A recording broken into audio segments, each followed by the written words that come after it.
ผมยังสงสัยว่าทำไมโลกใบนี้ยังน่ารักไม่เท่าเธอไม่น่ารักเลยสักนิดมีคำถามก่อนที่ผมนั้นจะไปI wanna kiss นั่งชิวอยู่ริมหาดทรายนั่งยิ้มและจากไปดันไปคิดถึงอยู่แต่เขา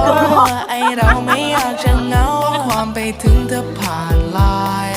แล้วก็ผ่านไปมันวนเวียนไปอยู่อย่างนั้นเมื่อไรจะส่งมาหาตอนย้อ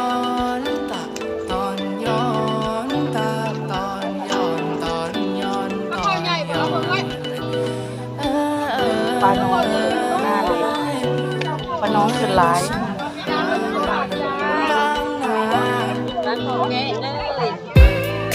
กระแหลกมาเด็กเลยค่ะออกมาค่าได้10 บาทจ้า10 บาทค่ะบอกนี่ที่เห็ดคดของปลาออกเยอะเลยค่ะแต่ส่วนใหญ่จะเป็นฝา10 บาทจ้าข้าวธัญพืชหวานหนังพชนบุรี40 บาทไว้เรามาล้างหยักจ่ายนี่30เขามั้งเขาสิขายนี่อันตะโลไม่ใช่ไม่ได้ขายปูแดงเลยจ้า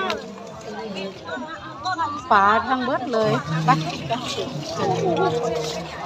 ปลาร้ายค่ะตลาดปลานาดนี้มีแต่ปลาด้วยจ้ะ